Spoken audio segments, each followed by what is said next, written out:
45 et 50, et donc il y a énormément d'investissements qui sont pas. Qui a parlé de l'article des pétroles russes en Arctique qui était arrêté, ça se voit tout de suite, et il y a énormément d'investissements aujourd'hui qui sont arrêtés. Donc un jour, la demande continue à monter, parce qu'elle continue à monter. Combien de temps, c'est difficile à dire, mais elle continue de monter aujourd'hui. Un jour, les cours vont se croiser, et à ce moment-là, il y aura un choc. Ce que apportent les non conventionnels dans ce cas-là, c'est qu'il y a une industrie, je dirais tapis dans l'ombre, peut-être pas, mais qui est là, qui peut investir très rapidement et sortir très rapidement plusieurs millions de barils par jour dans un délai très court. Pas du tout avec les constantes de temps qui sont celles des pétroles conventionnels. Donc quand il y aura un choc pétrolier, il y aura une stabilisation qui viendra de nouveaux pétroles non conventionnels, américains ou autres. C'est la vision qu'on avait à l'époque discutée au sein du G7.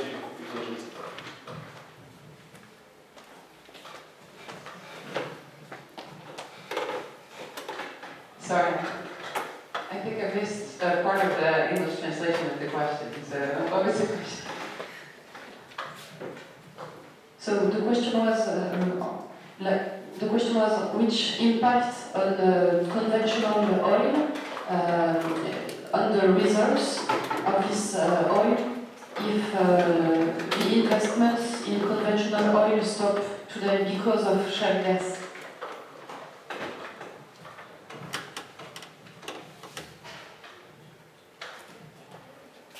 So that's yeah. I find those questions really hard because that's kind of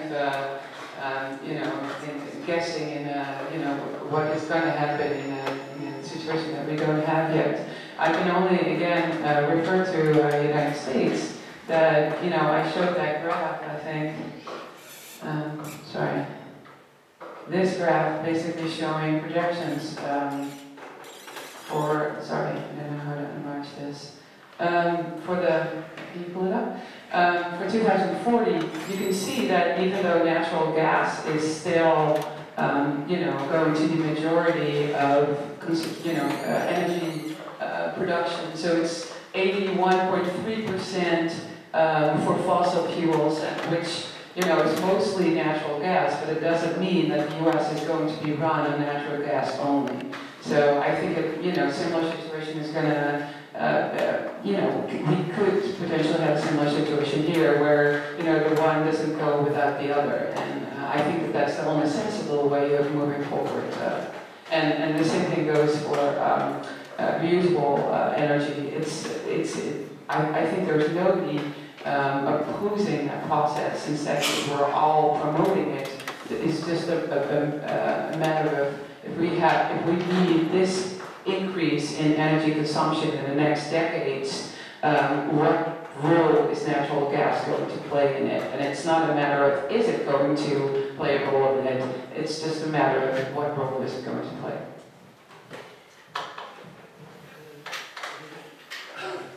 Juste une question, Pierre, une question géopolitique. Disons qu'avec le gaz de schiste, on a une sorte d'autonomie par rapport au pétrole. Est-ce que ça pourrait provoquer des dégâts à Proche-Orient? Est-ce que ça pourrait provoquer énormément de problèmes à ces deux rapports qu'il y a entre l'Arabie Saoudite et l'Iran? Est-ce que ça peut provoquer une sorte de noyau de guerre ou je ne sais pas, quel est le rôle de l'islamisme par rapport à cette situation? Voilà, c'est une question un peu provocante, mais je te provoque volontairement. Le rôle de l'islamisme dans le gaz de schiste, je ne sais pas. Mais c'est sûr qu'en tout cas, les deux cartes se correspondent. Donc, on avait un conflit, c'est pour ça que je dis que c'était un conflit larvé tout à l'heure. L'Arabie Saoudite et l'Iran, c'est quelque chose qui est globalement, ils sont calmes. On n'a pas une guerre ouverte. Sauf que là, avec en plus l'influence des Américains, les levées d'embargo sur l'Iran et la nouvelle prise de position iranienne sur les sujets du Moyen-Orient, on a vraiment une correspondance entre deux pouvoirs qui veulent avoir le monopole régional et qui se retrouvent impactés de façon différente par les gaz de schiste. Donc, ça colle à la même problématique. Maintenant, est-ce que c'est lié? Bien, merci. Nous allons laisser la parole à la salle. Alors je vous propose de lever le doigt et puis on va prendre les questions 3 par 3. Merci de vous présenter et de poser des questions succinctes. Monsieur... Oui, monsieur. Est-ce qu'un micro peut circuler? Bon, sinon on vous demandera de donner de la voix. Allez-y, monsieur, voilà, levez-vous. Je parle assez fort. Ah, attendez, il y a un peu de traduction, je pense.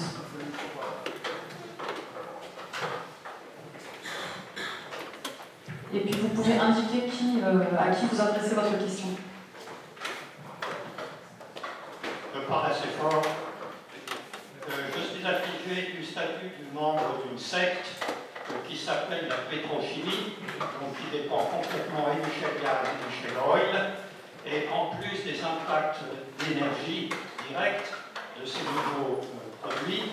Je voudrais quand même, en particulier en ce qui concerne mon pays favori, which is the United States, appliquer 3 points fondamentaux. Premièrement, leur développement en shale gas et shale oil va leur permettre de développer tellement de pétrochimie que non seulement ils ne vont plus importer du tout aucun produit, en particulier du petit pays pékinois, mais même en exporter. Le deuxième point, c'est que dans notre domaine pétrochimie, ils sont en train d'investir à Open White environ 15 milliards de dollars par an sur les 10 prochaines années pour refaire toute leur pétrochimie à partir de shale oil et shale gas, avec à chaque fois plusieurs dizaines de milliers d'emplois associés. Et troisièmement, cet impact du shale oil et du shale gas va leur permettre aux plus jeunes de développer des nouvelles technologies, de développer des nouveaux produits, d'avancer dans la recherche scientifique. Il faudrait peut-être qu'on n'oublie pas ça également chez nous. Merci. Monsieur, alors passez le micro, s'il vous plaît, monsieur qui est devant vous. Bernard Cardieu, donc je suis au comité scientifique du CHNC. Deux remarques. On a beaucoup parlé des 600 milliards d'investissements. Mais c'est sur 15 ans à peu près, donc ça fait 40 milliards par an. 33 milliards, c'est ce que dépense l'Allemagne en subvention sur le photovoltaïque et le renouvelable. Donc c'est pas beaucoup. Et on peut même dire que parler de bulles et par rapport au chiffre d'affaires des grands groupes américains de pétrole, on ne parlait même pas des petits, ne paraît pas un grand risque dans la mesure où la capacité de gestion de ces sociétés sont énormes. Donc voilà, je n'ai pas bien compris le débat sur cette bulle. Si elle est une bulle, ça aurait bien été sur les panneaux photovoltaïques chinois en Europe. Alors ça c'est juste une remarque.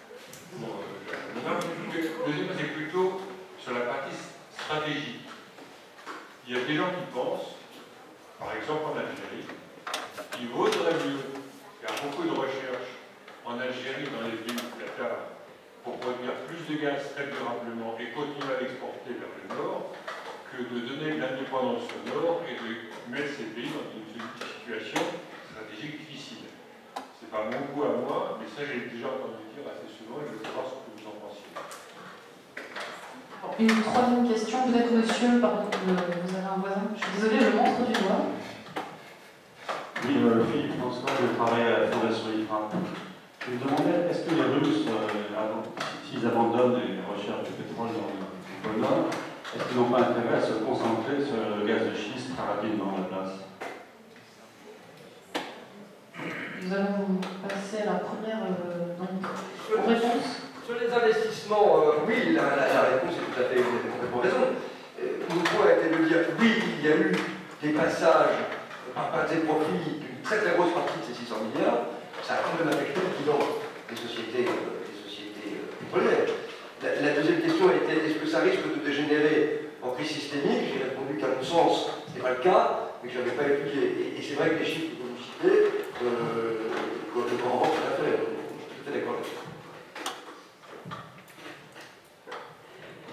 I want to briefly comment on the United States. I think I've shown, a few numbers, and this is all, what I would call the good news, creating jobs, creating wealth. But I also realized when I heard you comment on that I missed to stress another point, which is we Europeans tend to look at the United States as yes, but we're not them, and they are not us. and they don't care about the environment as much as we do. And I would strongly disagree with that. We've established all the facts on wealth and jobs and all that.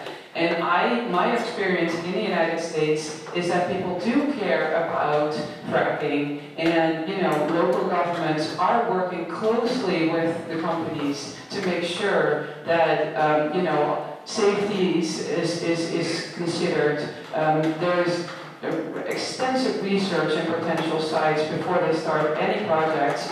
So I would stress, especially being here in Europe, it's not those crazy Americans, who just don't care about the environment. I live in Colorado. It's one of the most beautiful places in the United States, but it's also one of the most resourceful states in the United States when it comes to natural gas.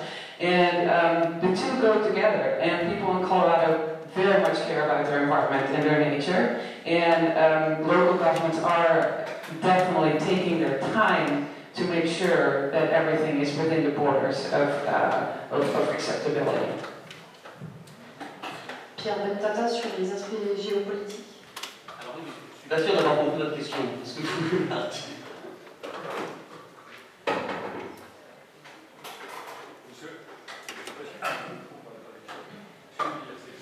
Si on développe en France, en Europe, l'exploitation des gaz de schiste, et si on devient comme les Américains, autonome, indépendant, ressources, gaz,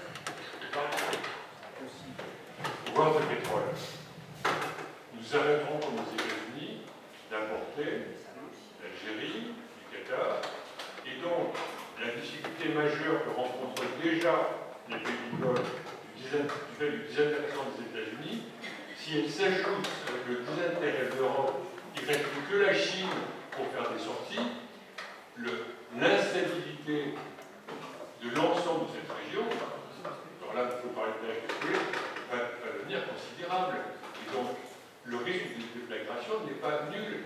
Donc, ça ne peut pas, pour un pays autour de la Méditerranée, ne pas faire partie du débat auquel il va investir lourdement. J'en sais rien, mais bon, c'est une question. Oui, je suis totalement d'accord avec vous. Déjà, alors je ne sais pas, je pense qu'on n'est vraiment pas d'accord, mais je ne pense pas que ce soit possible pour une telle autonomie énergétique de cette façon. Mais quand bien même ça arriverait, c'est ce que j'essaie d'expliquer tout à l'heure, c'est que de toute façon, étant donné la position de l'Europe, c'est pas possible de faire la même chose en considérant qu'on n'aura pas d'impact. On n'est pas protégé par deux océans, des endroits où les producteurs vont être touchés de plein fouet. Donc non, ça me paraît évidemment, c'est pour ça que je parlais de partenariat long terme. Il ne faut surtout pas les laisser et être content de profiter pour l'instant d'énergie à bas coût, simplement parce qu'il y a une révolution qui se passe ailleurs. Tout à l'heure, j'ai posé presque le même type de questions, donc j'aimerais en profiter, parler un peu plus là-dessus. Évidemment, quand on fait une production économique, on doit se rendre compte aussi des enjeux géopolitiques. Parce que si on ne se rend pas compte de ça, on risque de provoquer des dégâts énormes. Alors, cet équilibre dont vous parlez, et je posais aussi tout à l'heure la question, est très important.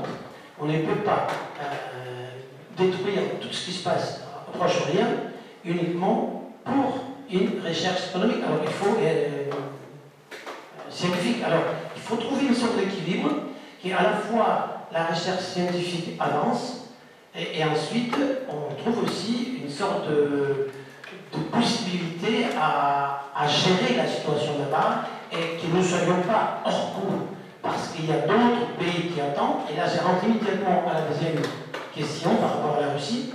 La Russie a un double jeu.